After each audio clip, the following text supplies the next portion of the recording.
really loud. All right, that sounds better. Okay, so as you all remember, hopefully, I'm Captain Lane, right? So I am the course director for clinical correlations, so for the junior and senior semester, right? I also have a small group in the senior semester. So what this presentation is kind of like a primer, let y'all know what the expectation is for Clin Core, kind of talk to you guys about the grading criteria, what goes into it, and answer any questions that you all have before you break up into your small groups with that individual instructor who's going to take you through the next however long the semester is, 16 weeks or whatever, right? So the kind of the general idea behind clinical correlations is we're one, trying to prep you all for the OSCEs, which is your summative exam at the end of the senior semester, right?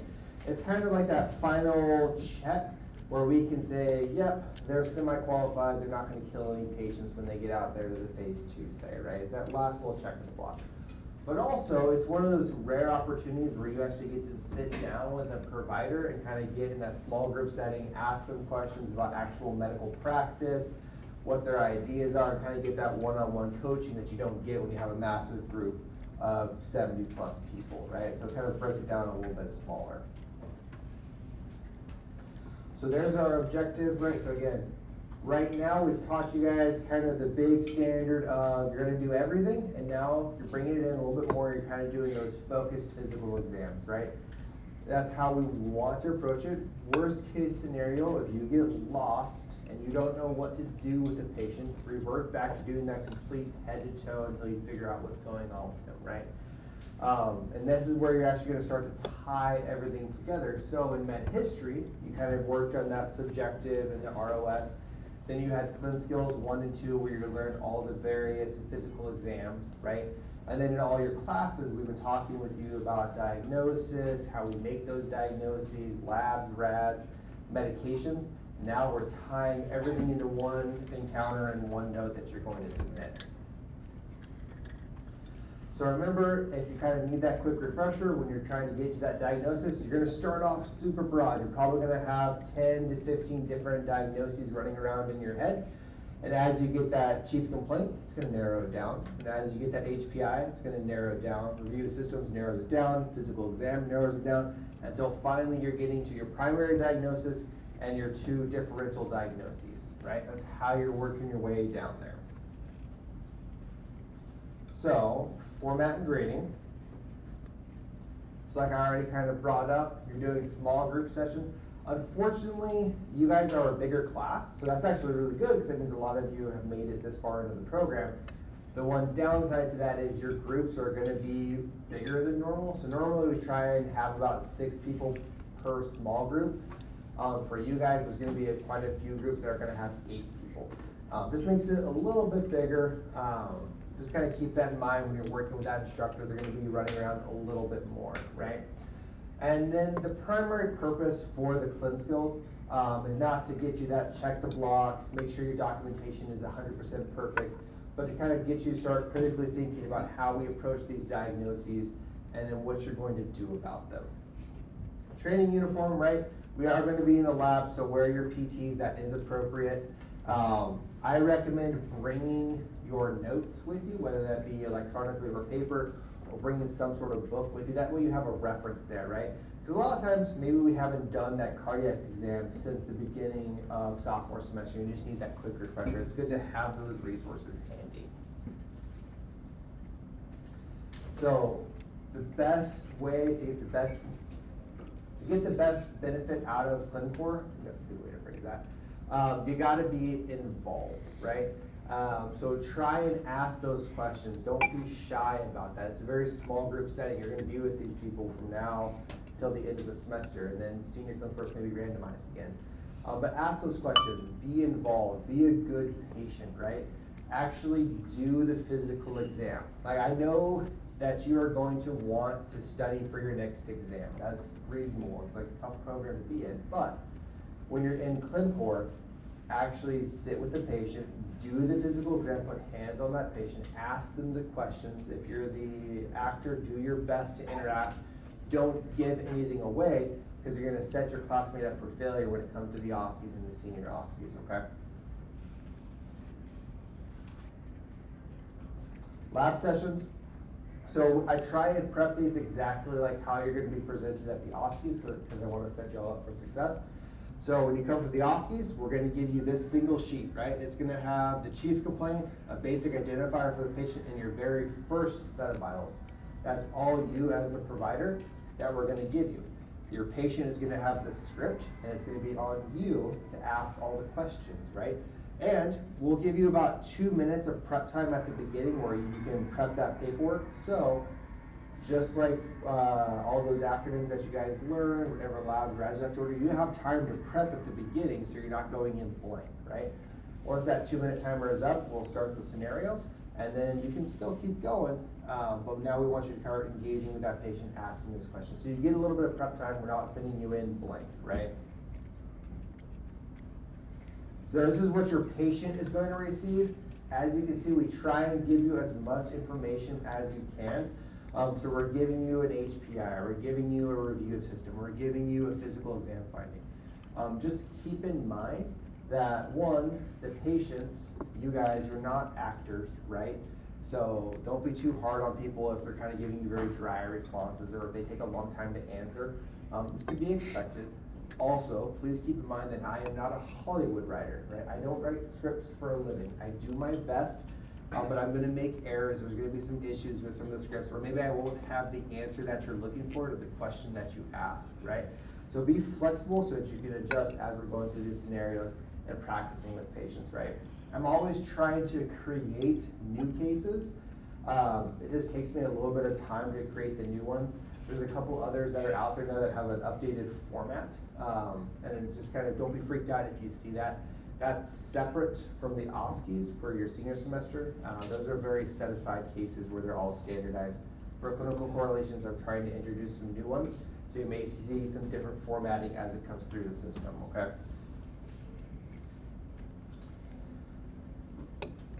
One more note, labs and RADs, okay? So again, we're trying to prep you guys for success, so I won't give you any labs or RADs. We're gonna hold on to those unless you ask for them, right? It's also gonna be dependent on where you are in the scenario. If you're in the ER and that's your setting, right?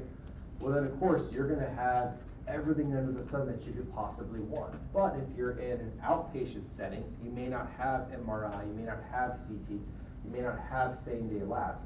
So if you want something, you can ask for it, but we may not give you those results, right?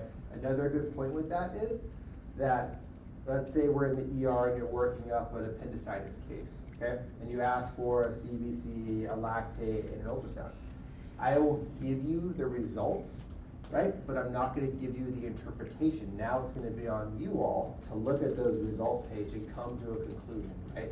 So I may give you the quick one-liner for the ultrasound and say, enlargement in right lower quadrant, right? Or fluid pocket in right lower quadrant. Now it's gonna be on you to see if that matters or not.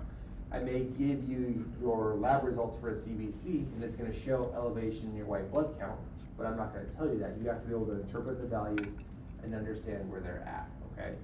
With that being said, you will always get a reference range, so you'll know what the normal range is, but we're not gonna point out that they're tachycardic, that they have white blood cells, or they have a fluid pocket in the right lower quadrant. It's gonna be on you guys to interpret that, okay? So the provider's gonna always write the SOAP note. Every small group leader is a little bit different with how they like their SOAP notes written. There's a rubric, but as far as like what they want in their documentation style, it's very individualized up to the individual provider, right? And you may have to write 2 notes, you may have to write 8 notes. It's up to that individual small group leader, however they want to approach it. So again, be a little bit flexible. My recommendation is take what you like and what you used, incorporate that into your own notes. And if you didn't like it, leave that part out, right? And this is kind of to prep you all for when you get to phase 2, whatever rotation you're on, you're always gonna have an attending or a preceptor who's gonna be in charge of y'all. You're gonna want to style your notes to whatever that preceptor and attending wants. And it's always gonna change whatever rotation you're on. Just prep yourself for that, be prepared, right? And again, ultimately keep in mind that as a student, that preceptor, that attending is gonna sign that note and he's taking legal responsibility for that patient. So if he doesn't like the way your note is written, since he's gonna be the final authority, he's gonna change it to what he wants. When you guys graduate, you take your pants and you're certified, you can write your notes however you want, right? But just watch that. It's gonna be a little bit frustrating. It's okay, manage that frustration when you're writing your notes and you end up having to write it a couple different times.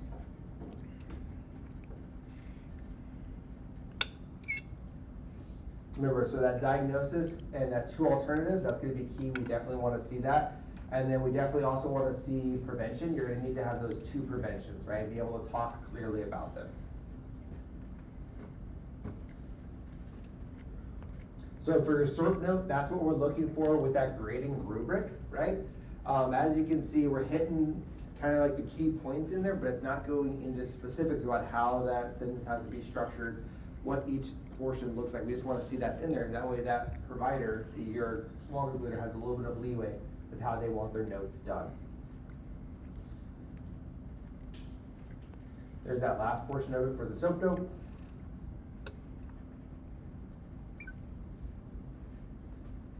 There we go.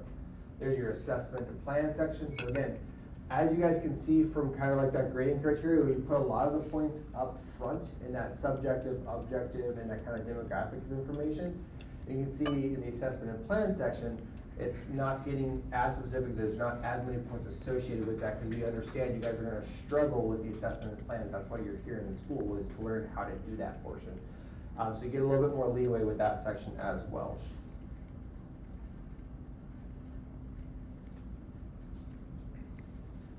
And again, always try to get those 2 points at the bottom, even when you're doing your OSCEs for those preventions. That's an easy 2 points to get.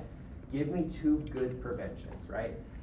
If the person in the scenario is using tobacco, smoking cessation, that's a great one to use, right? But if it's a young male and they happen to be there for knee pain and you're just telling me I recommend they wear seatbelts, like, yes, I get it, I'll give you the point for that, but it's not like there's better preventions that are out there, right? So actually try and come up with some good preventions. This is your opportunity to practice and kind of perfect what you're going to be doing. Don't try and take the easy way out, right? And your small group leader, they may allow that, they may not. It's up to that group leader.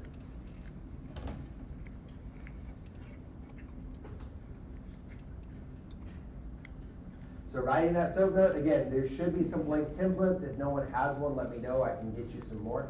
I recommend most of, I don't think I have anybody in groups that are demanding paper copies, so it should all be electronic. So you'll type it up on that blank SF600, submit it through Canvas to your small group leader if that's how they want it, or you can submit it directly to the assignment section, ask them where they wanted to send it to. That way they can work on you and kind of grading and stuff like that, okay? Again, the standard is 2 SOAP notes and 1 oral presentation. The SOAP note is worth 50 points, oral presentation is worth 50 points. Some instructors, they may have you write more, but they're only going to grade 2 of them. So just kind of be prepared for that depending on who your small group leader is.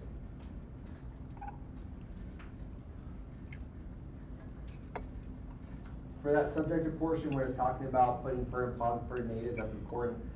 You can always, if you're going to use something that the patient put in their own words, don't forget, you can always use those quotation marks around it. That signifies that it's the patient's own words. The one thing you can't do is put the entire subjective portion in quotation marks and say that's all what the patient said. You can't use that, right? You actually have to interpret and do some writing.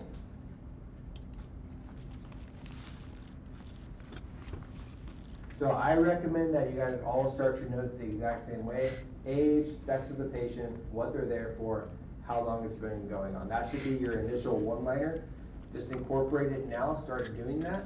Again, that can be either in the chief complaint section or in the HPI. Just make sure it's documented right there. That should be one of the very first things I see as a provider, okay?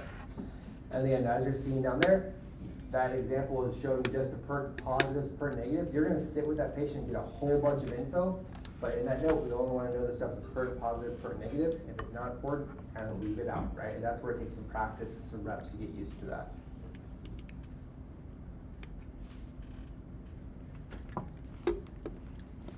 There's another example of when it's talking about pertinent facts, like what they included in there, okay?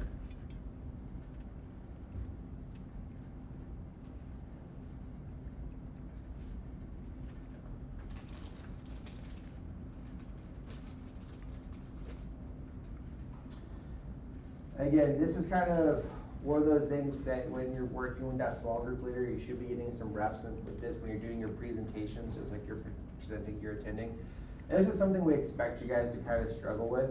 And the reason that you're doing this, again, like it says, is doing your rule in, rule out. That's how I can track and see how you're getting to your diagnosis and if it makes sense, okay?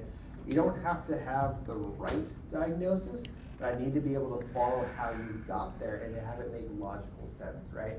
If you, again, kind of using that appendectomy case, if you have somebody with lower right quadrant pain, they don't have a surgery or prior appendectomy, they're feverish, they're not eating, and you say it's constipation, and you send them home, I'm gonna be like, okay, that doesn't make any sense, I do not follow your logic. So I need to see that kind of progression that you're going through there, that way we can offer those corrections if you guys are veering off course. Physical exam, right? This is where I recommend that you start practicing that focused physical. So a good rule of thumb is a system above and a system below, right?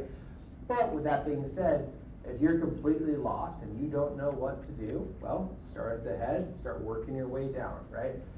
Good rule of thumb though is always check, no matter what, for every single patient, check your heart, check your lungs, right? Those are easy points to get, and it's good practice to start doing that with every patient that you have.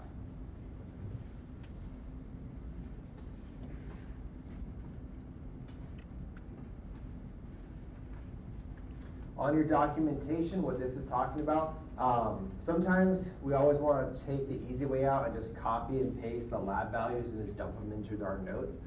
We want to avoid doing that. What we really want to do is if whatever is elevated, put that in there and give that interpretation for that, right? So it's giving you the example of white blood cells are elevated, DUA is positive. You don't need to list the color of the urine, the specific gravity, whether leukocytes are positive or negative. Only put those positive ones that are in there, right? Rather than dropping everything. Good rule of thumb, again, try and avoid writing normal or within normal limits. We want to get that reference in there. Don't ever try, so when you're presenting, don't ever say the vitals were normal or patient appeared normal. That can set you up for some rough issues, right? Say vitals were non-contributory, vitals were within normal limits as you're doing that presentation. And then in your documenting, put those actual values in there.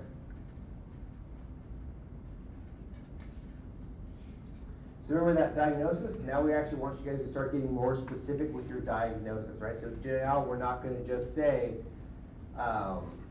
back pain, right? We wanna get you more specific, actually start getting those diagnostic codes, those insurance codes, so we have a billable code attached to each individual note, right?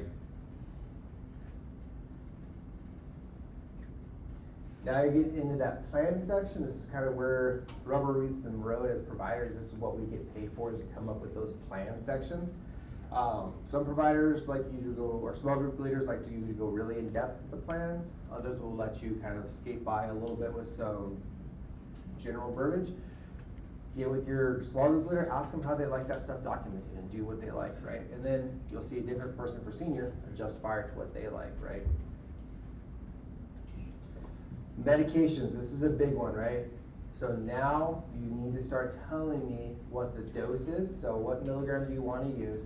How long do you want to use it for? How much are you giving them? Are you giving those refills? Now we actually want to start seeing you put in good sig lines with any meds that you decide to use, making sure you're counseling your patient on possible side effects associated with that medication and everything that goes into that med, how you want them to take it, right? And the reason for why they're using it. So now we're going to ask for more info for those meds. Now you can't just get away with saying, well, I want to use a macrobid. Now it's going to be like, okay, well, what dose, how frequency, what route do you want to use? Now you can't just say, I want to prescribe the Motrin. Okay, now you have to say, I want to use 600 milligrams of Motrin, I want to go TID, I want to do it for 10 days, I'm using it for right knee pain. So we want to start to see those specifics in the note. Organization, that's a pretty good prescription flow for when you're trying to organize things and stuff like that. Drop that in there. Follow, this is a big one. So at the end, when you're talking through all your meds, your plans, your referrals, every note, you need to make sure that you're talking about follow-up. So when are you going to see that patient back, right? Whether it be 7 days, 30 days, as needed. And you also need to give return precautions. You need to incorporate that into every note, right? So if something goes wrong, when can they come back sooner, or when do they go to the ER? So make sure you're always including follow-up or return precautions in your notes, okay? Again, like that prevention that we talked about, just include those in each of your note. That's 2 easy points to get. Like that's an easy win. Make sure you're following up on those as well. Try and be more specific. So a great example is a lot of times our scenarios, it's a female patient and they're young, and they might not have had their first PAP yet. And if you just say recommend PAP, usually that's not going to be enough. I'm going to ask you like, okay, well, what are the recommendations? When is she supposed to get her first PAP? What is incorporated into that PAP as far as additional testing that goes on, and when you're going to follow up to be? So try and get a little bit more specific when you're coming up with your prevention plans, okay? So the oral presentation, again, you only have to do the one single oral presentation. Every provider is a little bit different with how they like you to do that. I know for like my seniors, I have them do it at the end of every encounter. Other small group leaders, they only have you do it as a one-time deal at the end when you've had enough reps and prep. So it's going to be up to that small group leader. Ask them how they want you to do it, right? And the purpose behind that oral presentation is to get you guys used to presenting in front of a group, because sometimes it can be a little bit stressful and kind of anxiety inducing. So you're getting the practice here where it's low threat before you go to phase 2 and you have to present in front of attending, a surgeon, whoever it happens to be, and you have to get it quick and concise and present to them, right? So we're trying to get that prep done now.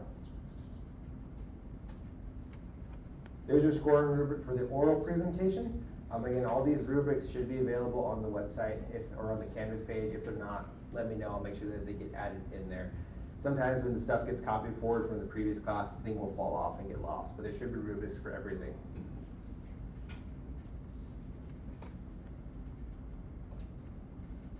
So this is the OSCE. Again, you guys are going to do a mock OSCE in the junior semester. Then you'll do another mock OSCE in the senior, and then you'll take your final OSCE, which is worth 50 points, and that's that final check. You'll do that at the very end of senior semester, okay? There used to be critical fails associated with that. Like if you didn't wash your hands, we would count that as a critical fail. That's kind of been taken away, and now what's really going to lead you to kind of fail the OSCEs is if you cause significant harm to the patient, or whatever you decide to do results in the death of a patient, right? So a great example, again, for STIs, right? So there's a case, may or may not be in the OSCEs, that leads you down the road that the patient has a sexually transmitted infection, right? And if you decide that you're not going to treat the infection, you're not going to order labs for it, and you're not going to have the patient follow up, well, now you send somebody out of your clinic who has an STI, it's going to spread it in the local community. That infection has the risk of spreading, right, causing more problems. So you've caused significant harm to the patient, you gave me a wrong diagnosis, that would result in a fail for the OSCEs, right? But if you manage to struggle your way through and you're like, well, I think they have urethritis, you're like, all right, it's an umbrella term, I'll allow it. And you kind of work your way into, well, I think I'm going to do azithromycin and Rocephin. And I'm like, all right, fair enough. One of them's good, the other one's kind of like a third order effect, but it still treats the infection. You've stumbled your way in, that one will usually get you a pass because you're working your way there, you're on the right track, right? So things that are going to harm the patient or kill the patient, that results in a fail. If you're good, we can work with you. Yes? I was just curious, so while we're doing this, are we allowed to like say, oh, I would order this lab and then we'd get lab results, or? So it depends, so that goes back to if it's available or not, right? Okay. So if you say, I want to order a GenPro, well, if you're in the outpatient clinic, that's a send out lab. So I might say like, hey, I don't have those results for you at this time. So you would incorporate that into your plan, right? Or if I have those results back, I could say, yep, here you go, and I'm going to give you exactly what you asked, right? So always ask for it, and then I'll tell you if you have them or not. Right. So great question.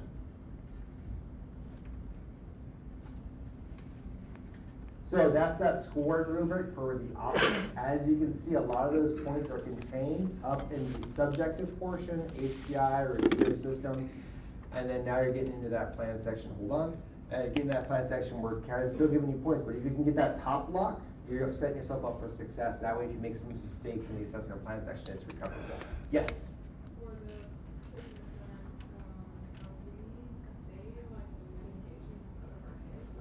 Yes, medication out of your head. Yep, so when you're presenting, I want to hear that medication. I want to know that you're talking about, right? When you're documenting, that's where I'm going to say, okay, I want to see the SIG line. I want to see how many they're placing. I want to see if they're placing referrals and stuff like that. Alright, so say for our presentation, so we're doing Yeah, so remember, we're on the OSCE portion of it, right? So that's that final assessment. When you're doing that final assessment, that's our final check before you go off to phase 2. So I need to know you know the medications to treat these specific disorders. I want to know that you know that treatment plan, right? So if you recognize that it's a pneumonia, but you just say antibiotics, it's probably not going to fly, right? Because there's a bunch of different antibiotics that all treat various different things. I want to know that you're picking the correct one. Does that make sense? Yes? Okay, cool. If you have more questions, let me know, right?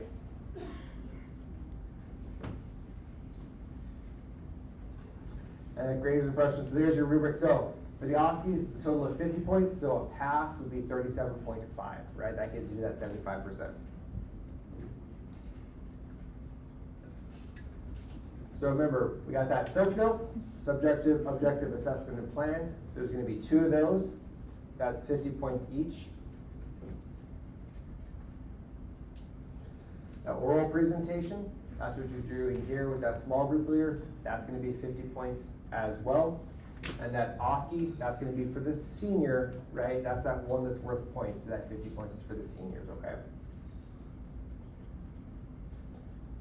So this handout should be in there as well. There's a couple other handouts that are on that Clin Core page. A lot of your small group leaders, they have different handouts that they give you as well.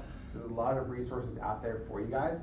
This is one of those courses that doesn't present as well with the PowerPoint, but once you actually get in and you start doing it, it's going to click, it's going to make sense for y'all. So, before I show you the group assignments, I sent it out to everybody, so you should have that. I'll show it one more time. Any questions about kind of Clin Core, the grading criteria, the OSCEs, anything like that that I can answer for y'all? Okay. So again, if you guys run into issues with a small group leader or you're concerned about how Clin Core is going, I will be your guys' primary point of contact for that. You can definitely reach out to me through Canvas and stuff, okay?